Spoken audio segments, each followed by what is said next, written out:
Em nome del Padre, et Filii, et Spiritus Sancti. Amém. Caríssimos, estamos então no último domingo depois de Pentecostes. Último domingo, 34º.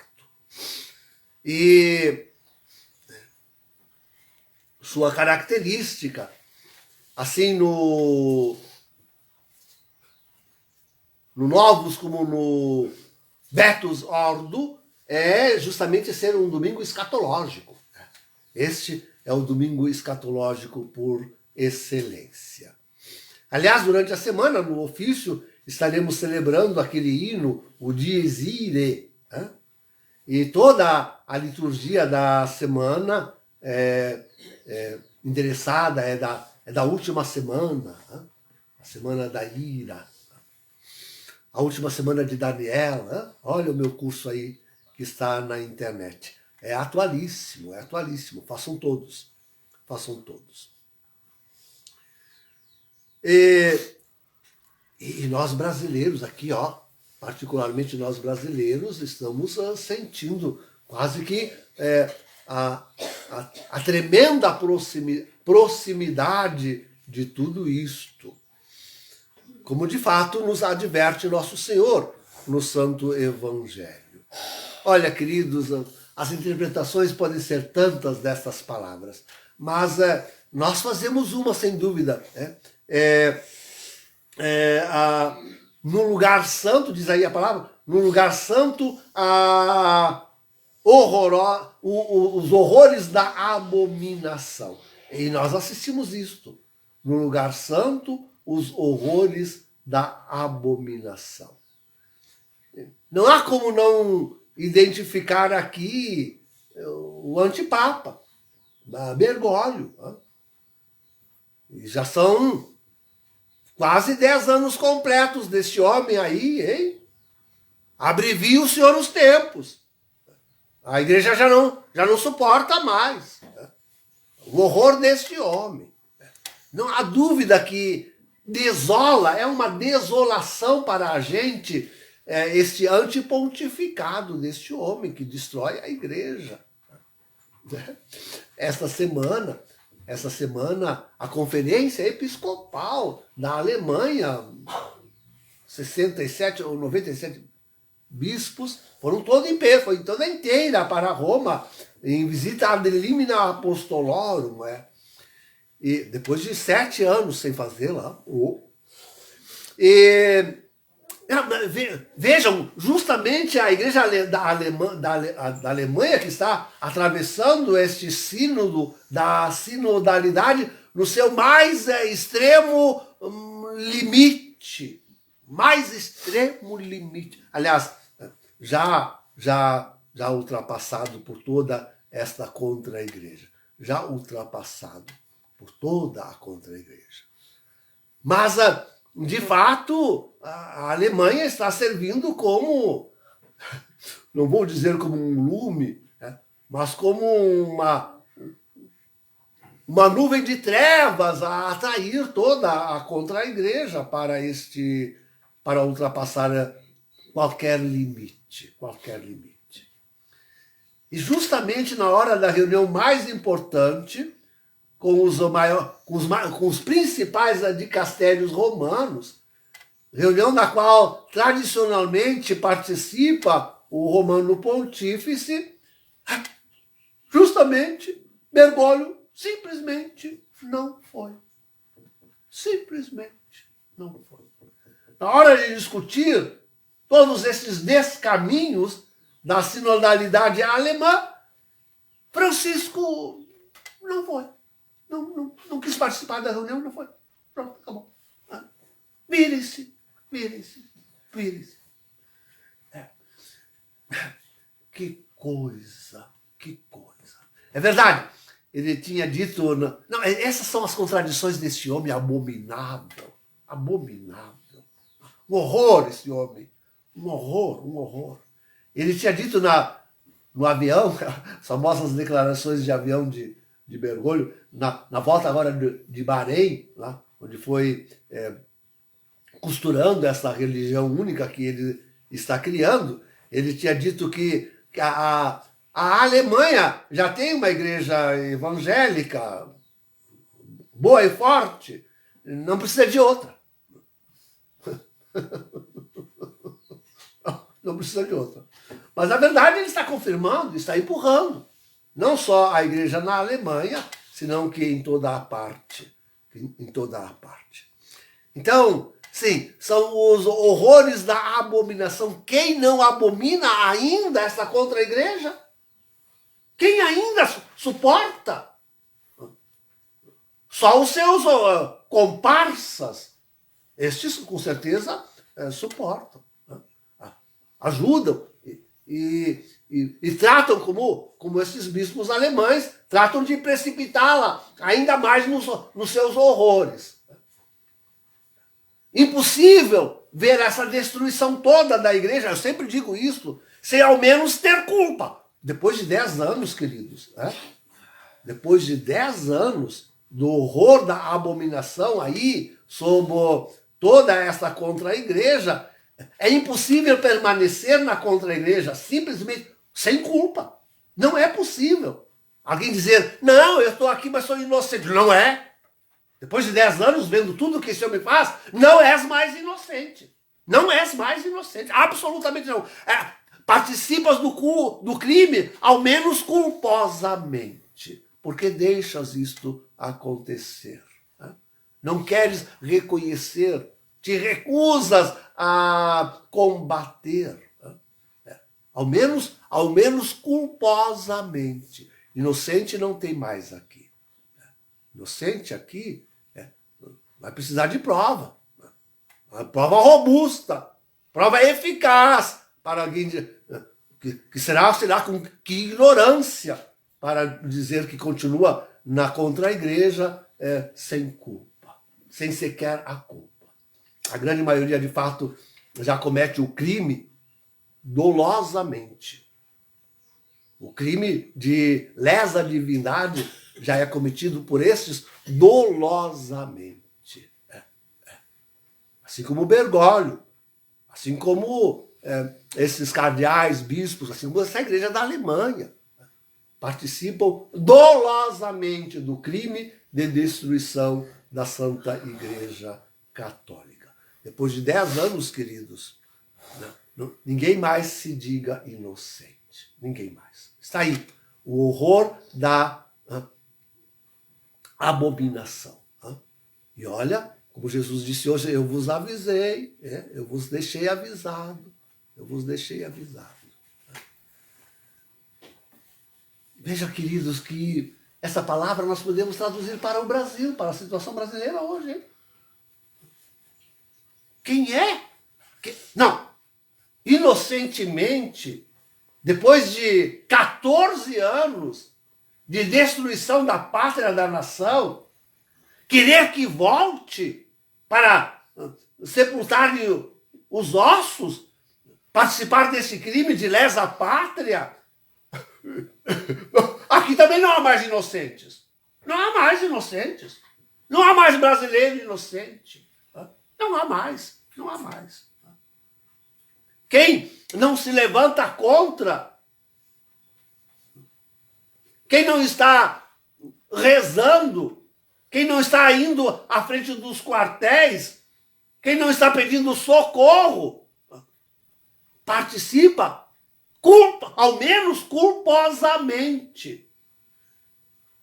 E alguns, não todos, porque há mentira nos números, nós não sabemos qual é o número da verdade, né? Alguns com certeza dolosamente estão querendo de volta o horror da abominação. É o horror da abominação brasileira. Isso aí é o horror da abominação brasileira. Estão querendo de volta. Estão querendo de volta. Não é possível desse crime participar, se não dolosa e até culposa ou até dolosamente. Não é possível. Não é possível. Não é possível. Não se pode deixar. Não se pode suportar há tão longo tempo. Não teremos mais 14 anos disso, com certeza não. Nosso Senhor há de nos livrar antes. Há de abreviar esse tempo também para o Brasil. O problema, queridos, é que parece que queremos antecipar. E mais do que antecipar. Parece que nós queremos prolongar. E mais do que prolongar. Parece que nós estamos querendo fazer o pior momento. Fazer com que os acontecimentos apocalípticos sobre o Brasil, o grande castigo do Brasil, comece antes, seja mais longo e seja o pior de sobre todas as outras nações. Parece que é isso que querem. Parece que é isso que atraem, desejam. Parece que é isso que deixam culposamente acontecer. É o horror da abominação. Ninguém me diga que não é um horror. Eu não consigo nem... A voz, Deus me livre, não consigo ouvir. Não consigo pronunciar um nome. Não consigo... A figura me dá ânsia de vômitos. A figura me dá ânsia de vômitos. Deus me livre, Deus me livre. Deus me livre. Está aí tudo aí, querido. Está tudo aí. Estamos sem dúvida nenhuma no fim do mundo, queridos. Não há duvidar disto. Vejam quantos avisos, quantas precauções Nosso Senhor nos manda tomar. Hein? Aí o pessoal disse, não, mas nas Escrituras não se fala em refúgio. Fala-se sim. E no Evangelho de hoje, se querem saber e querem ouvir. Sem dúvida, para mim, é uma coisa muito bonita ler em Ratzinger, quando ele escreveu, quando Bento XVI escreveu aquela trilogia sobre Jesus de Nazaré, né? Ele conta como foi no ano 70. No ano 70, Jerusalém já cercada, né? Foi um pouco antes, foi em 67, quando vinham já em direção a Jerusalém, as tropas de Tito, mas ainda não tinham chegado lá. As grandes cidades de Israel já tinham todas caído, vinham subindo para Jerusalém. Diz Ratzinger que é tradição da literatura judaica dizer que no templo, ainda em desespero, o povo todo reunindo e clamando e pedindo para que as legiões romanas não chegassem a Jerusalém, disse que ouviu uma voz clara e alto som, dizendo, saí de Jerusalém. Saí de Jerusalém. Foi depois que ouviu-se essa voz no templo, diz Ratzinger no seu livro, que os católicos, que ainda estavam em Jerusalém, os últimos, né, foram em direção a Petra, onde se refugiaram. Saí de Jerusalém. Essa voz hoje é clara. Saí dessa contra-igreja. É imperioso não permanecer nessa contra-igreja.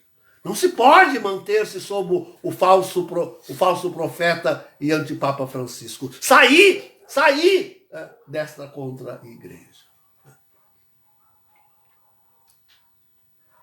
No Brasil, se ouve uma voz semelhante. E já tem brasileiros saindo e quantos planejando a saída. Quantos que ainda, dos quais ainda resta alguma esperança, mas já tem o plano B. Plano B e o plano C. Saíram do Brasil. Saíram do Brasil. Né? Então, digo a uns e a outros, queridos. Olha, sair do Brasil não é um bom plano, viram? Não é. Para onde? Para a Europa? A Europa está se lançando no pior abismo. No pior abismo de guerra, de frio, de fome. Estados Unidos? Os Estados Unidos? Mas o que restará daquele miserável país? O que restará?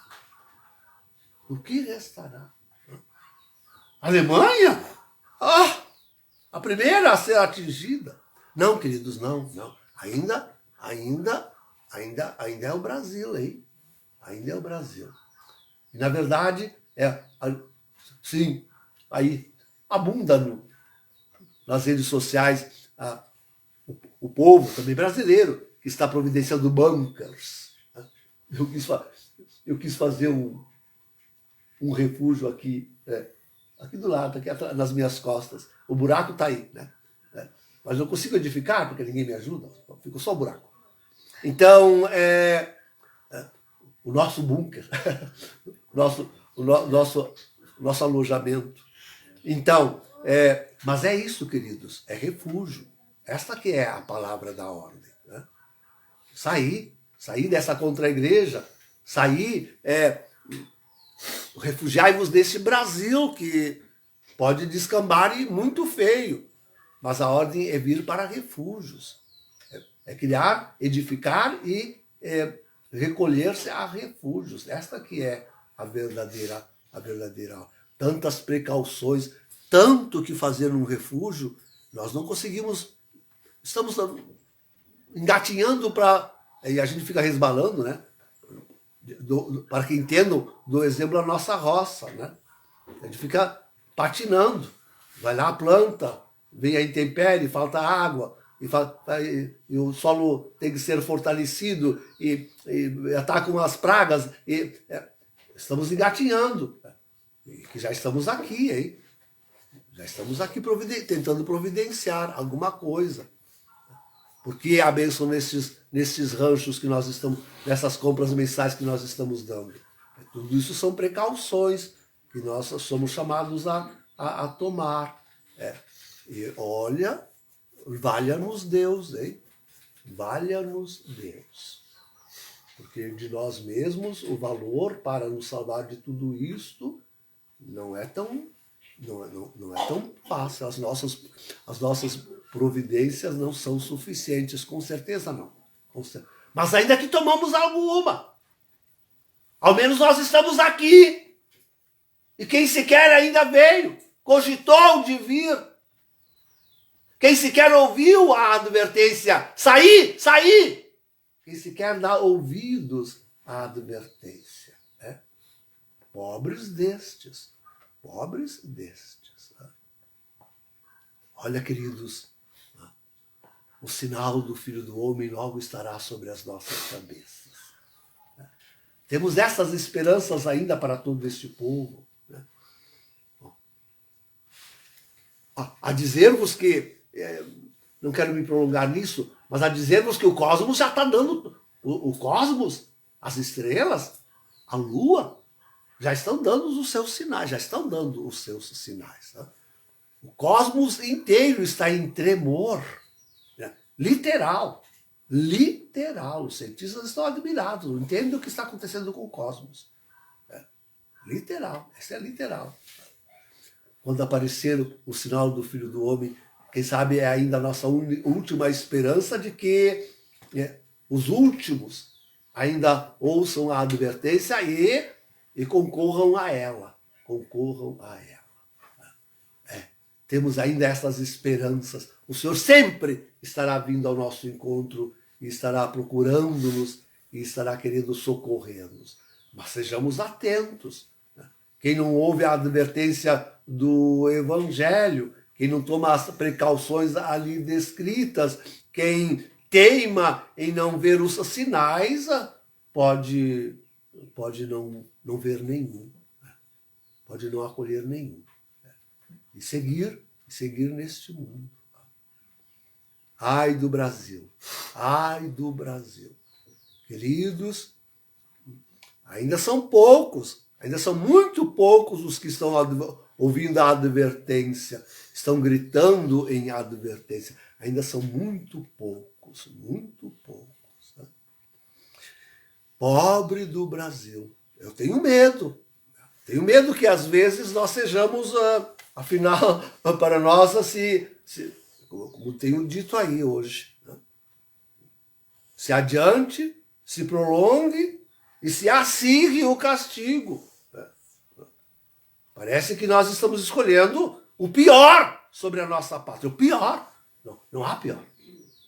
Pode olhar as nações, seus chefes. Não há um que se iguale àquele malfadado destino que parece que o Brasil está se escolhendo. que está acolhendo com o silêncio, com a omissão, com...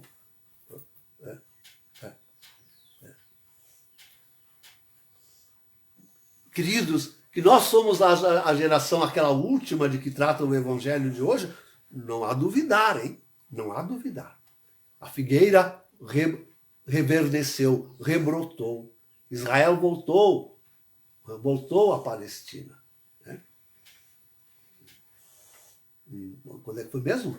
Em 60 e... Fazem já mais de 70 anos, né? Mais de 70. Fato notável se chegar a 80, diz a Sagrada Escritura. Fato notável se esta geração chegar a 80. Estamos na última. Somos a geração maldita. Como tenho dito muitas vezes, duas das gerações malditas. Aquela que crucificou o Filho do Homem e que foi sepultada no ano 70, porque não ouviu a advertência, saí de Jerusalém. A outra somos nós. E a nossa maldição ainda é pior, porque estamos compactuando com a destruição do corpo místico de Cristo, da sua Santa Igreja. Estamos compactuando com a destruição de qualquer lembrança de Deus sobre a terra, que é a extinção da humanidade. A extinção, como tenho explicado tantas vezes, tem se pactuado com tudo isto. É uma geração maldita. Parece que atrai sobre si a pior sepultura, o pior inferno jamais havido, né? Cujas portas estão agora se abrindo, os últimos infernos, os mais baixos infernos. Parece que é lá, nos últimos infernos, que essa mísera humanidade e geração quer se atirar. Parece que é lá, no mais fundo dos infernos. Então, caríssimos, não há duvidar, somos esta geração de que adverte o Evangelho de hoje.